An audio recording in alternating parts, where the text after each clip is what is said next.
Ini Kementerian Agama akan menggelar sidang isbat untuk menentukan kapan 1 Syawal 1445 Hijriah atau kapan umat muslim akan merayakan Idul Fitri di tahun ini.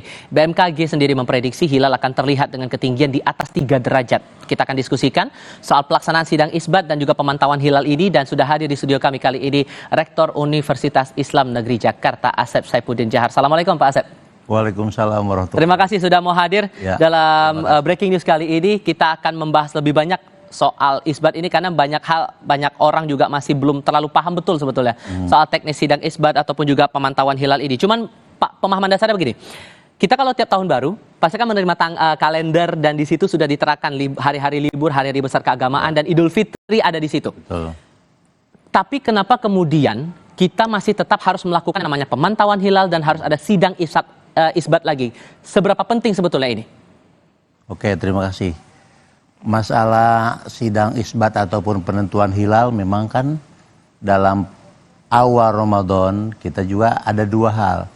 Ini kan masalah syar'i, yaitu dalam suatu hadis disebutkan sumu li ru'yatihi waftiru li ru'yatihi. Artinya berpuasa ataupun juga Id kita dalam melihat bulan. Nah, melihat bulan itulah yang disebut dengan ru'yatul hilal.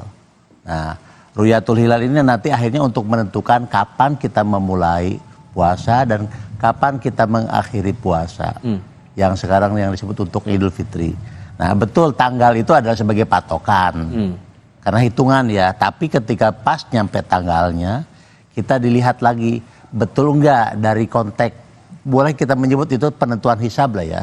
Nah, betul enggak posisi hilalnya berada dalam konteks ru'yah, kemungkinan di ru'yah.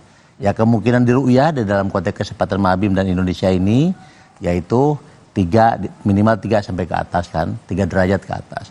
Nah, kalau di bawah itu berarti belum, kalau mungkin bahasa awamnya adalah bulan ini belum sempurna ataupun belum bisa dijadikan sebagai awal bulan berikutnya. Nah, inilah jadi konteks penentuan tanggal dalam konteks kalender iya.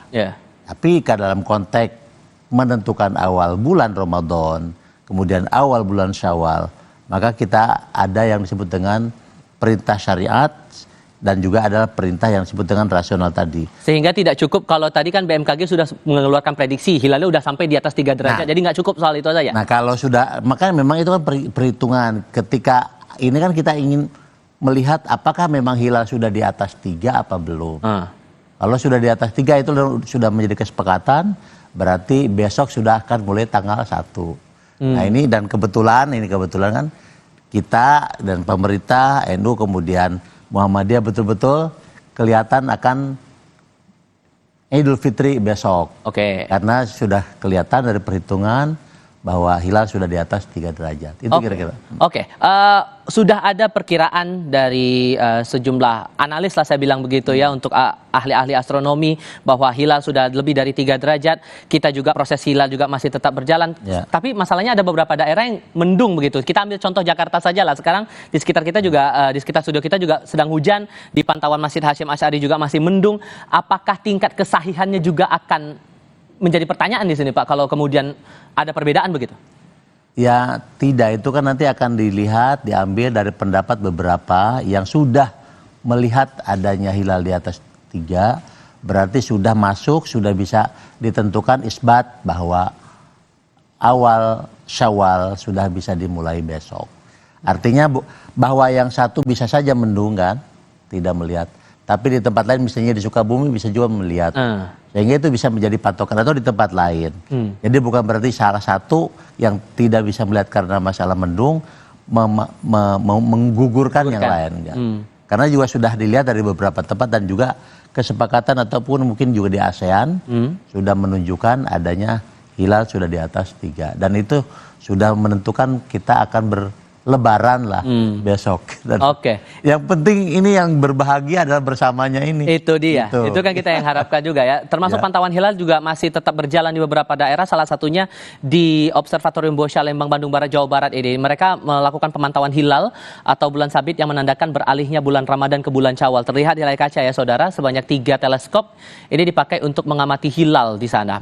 Salah satunya menggunakan teleskop refraktor berdiameter 66 mm yang dilengkapi pendeteksi kamera berbasis CMOS. Nah, berdasarkan data hilal Syawal 1445 Hijriah, matahari terbenam pada pukul 17.50 waktu Indonesia bagian Barat dan selisih waktu terbenam matahari dengan bulan selama 28 menit.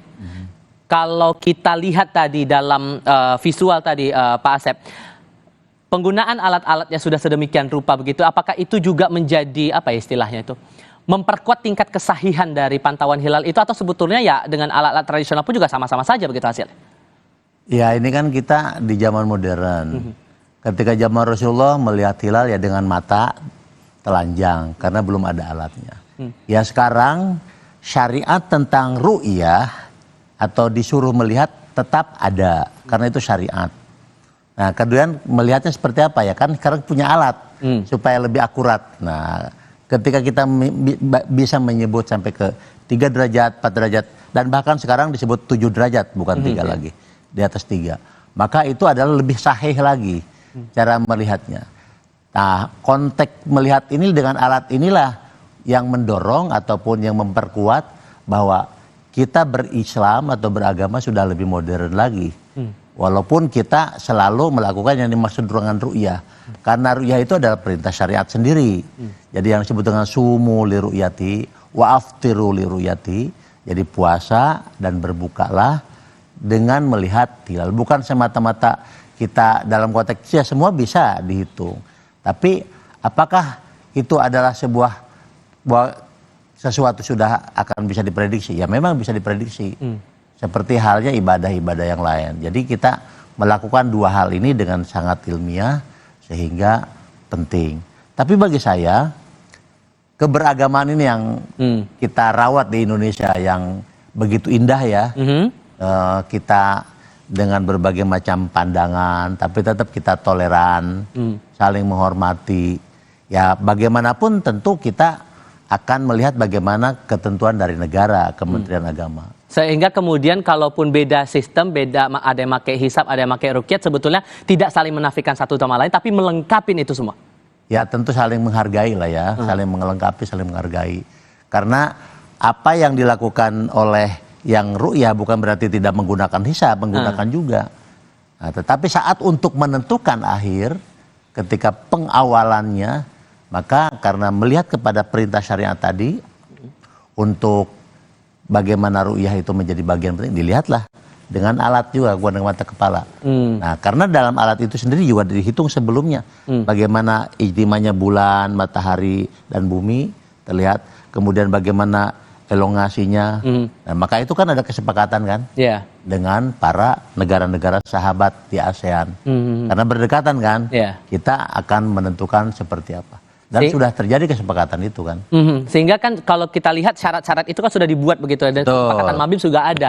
Nggak cuman masalah indikator itu, tapi juga sosok saksi yang melihat hilal ini juga penting ya Pak ya. Jadi sebetulnya ada kriteria khusus nggak sih Pak buat orang-orang bisa melihat hilal itu atau ikut terlibat dalam pantauan hilal itu? Kalau di masa lalu ketika seseorang bercerita, ya Rasulullah saya melihat hilal. Kan disumpah kan? Iya. Nah pada masa itu disumpah nggak? Persempahan ataupun persaksian orang itu dijadikan sebagai kebenaran untuk menentukan awal. Nah sekarang ya kan saksinya udah banyak. Kalau sekarang kan di berbagai tempat, di sebagai spot ditempatkan untuk melihat dan disaksikan oleh beberapa orang dan juga dengan alat yang jelas. Sehingga dari 5 misalnya, ini kita menyebut 5, walaupun dilakukan misalnya 10, 5 saja misalnya sudah membuktikan itu bisa dijadikan sebagai kebenaran. Penemuan dari orang-orang yang melihat itu sendiri dengan alat teleskop itu sendiri. Nah ini adalah kecanggihan zaman sekarang. Dan yang lebih penting itu tadi dinamika di kita itu kan, di Indonesia, di negara sahabat atau ormas-ormas. Dan setelah itu kan yang lebih menarik dikumpulkan kan, di Kementerian Agama untuk mendengarkan apa temuan mereka. Temuan mereka inilah adalah sebuah tindakan ilmiah untuk bahwa negara hadir dengan pendapat dari para tokoh ataupun juga para intelektual agama yang memang sudah membuktikan penemuannya di lapangan dan barulah diputuskan oleh pemerintah atau oleh Kementerian Agama bahwa awal bulan pada hari esok misalnya begitu. Oke, sebelum kita singgung masalah sidang isbatnya, saya mau tahu dulu sebetulnya dari proses pemantauan hilalnya itu sampai akhirnya ada upaya untuk memantau hilal itu, Pak. Sebelum masuk ke fase itu sebetulnya hal apa yang harus diperhatikan oleh para saksi dan pemantau hilal ini sebetulnya? Dan adakah syarat-syarat khusus yang perlu dicermati, data-data khusus yang perlu diperhatikan sebelum akhirnya pemantauan hilal itu dilakukan, entah itu dengan mata telanjang maupun juga menggunakan alat bantu? Tapi jawabnya nanti ya, Pak ya. Ya. Kita diskusikan lagi nanti. Kita jeda sebentar, tetap di Breaking News, saudara.